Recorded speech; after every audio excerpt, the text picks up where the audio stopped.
I am joined by Jean-Nicolas Dangelser, Head of Mission for Sudan, for Médecins Sans Frontières, or Doctors Without Borders. Thank you so much for taking a moment out of your day for this interview. So let's try it. Can we start with how long you've been there and describe the role of Doctors Without Borders in the region? So my role of head of mission is to coordinate the whole Sudanese mission for Doctors Without Borders. So I'm stationed currently in Khartoum to be able to have an overview of our operations in the country, that we are currently responding to the refugee crisis of the people coming from Tigray region. So I was there at the very beginning of the crisis to be able to do the exploratory mission, and then to be able to start up the activities. And then I had to come back to Khartoum to be able to oversee the overall operation. What are some of the challenges and successes that your team has had so far on this mission? So at the very beginning, on the very acute phase at the start, what was very complicated when we arrived in the camp is that people have been moved from the border area to a location of called Um Rakuba, who is one of the permanent camp. And people have been sent there without any prior preparation of the site. So there was very little shelter, nearly none, and very little provision of water for drinking water, and for sanitation as well, and barely any healthcare on the ground. So basically, people were dropped in the middle of the desert and had to find some shade under the trees. And so this was a very, very difficult start of the operations. To see people in such dire conditions. Then what was striking as well is the level of trauma in the refugee population, which triggered straight away in our mind that we really needed to focus on mental health as well in our operations. So this was some of the main challenge at the beginning. The fact that it's also some very remote places, and that the access is complicated. That the time that the people are actually getting on the move, the actors, the response to the crisis has been slow. To address some of the challenges that you had in the beginning, were you receiving any support from the government of Sudan or the Ethiopian government? So we have a team in Ethiopia that is having some operations on a longer term basis, and so they are managing on their side of the border. Regarding Sudan, we did had a lot of different meetings with the Sudanese authorities to be able to have some support in terms of fast tracking some of the process that are usually longer, to be able to respond to the emergency. And how about the Ethiopian government? Are they providing any support? You mean for the refugees in Sudan? The refugees that are coming into Sudan from Ethiopia, from the crisis that's occurring right now in the north, in the Tigray region, is the Ethiopian government offering any kind of support? As far as I'm aware, the Ethiopian government is not giving any support on Sudan land to the refugees. What is still a top 3 kind of critical wish list that you need to be able to properly serve these people? We are advocating pretty much from the same messages since the beginning that has not really been addressed so far.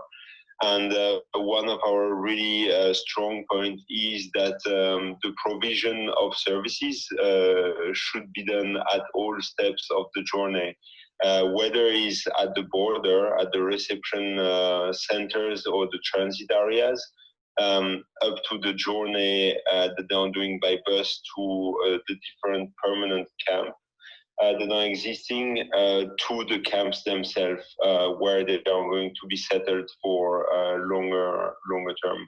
So for us, it's really important that whether they are spending a day or a week or a month somewhere, people should have the basic needs covered, and this has not been the case since the beginning.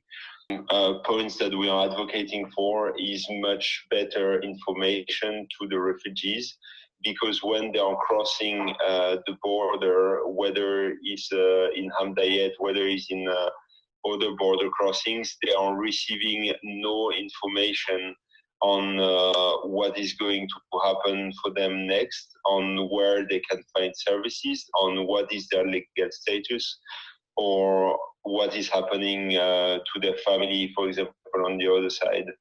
I'm talking about that really at the border crossing. So, for example, if you take Hamdayet, which is the main border crossing, the reception area is 1.5 kilometers away from the crossing itself.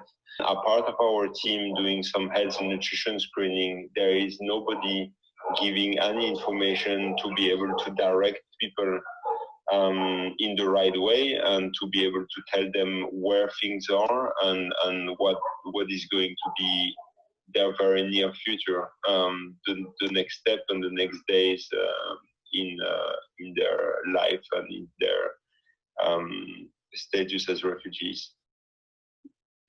Yeah, that is really concerning and critical, a critical piece of all of this.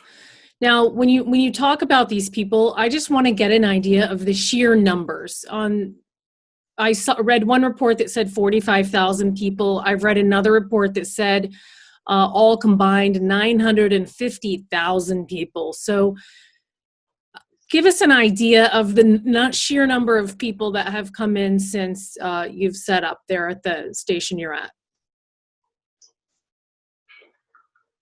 So for the moment in Sudan, there are more or less 60,000 people that crossed from the Tigray region into Sudan. When you heard some reports about 950,000 people, it's an estimation from the UN, the people that are internally displaced within the Tigray region. So this is where the confusion might come from. The people that are coming from the Tigray region, are you hearing that they want to go back home? The majority of them are having that wish when you're asking them. Obviously, they don't want to stay as refugees and they would like to go back home. Then rather the conditions are there to go back or not, this is another question. Right.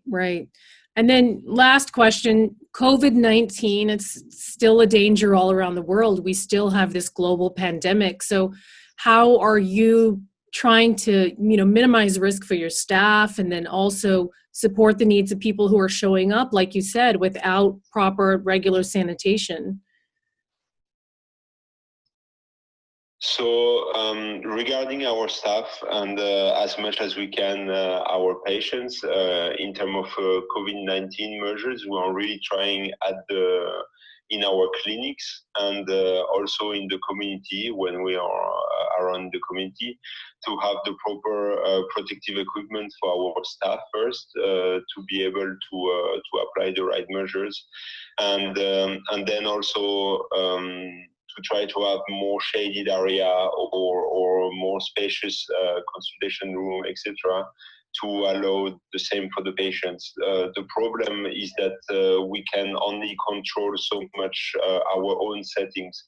Then when we are coming to the community of refugees or the host population, as you said, the numbers are so big and the the population is so big that it's very complicated to put any measures in place. Thank you so much for sharing this information.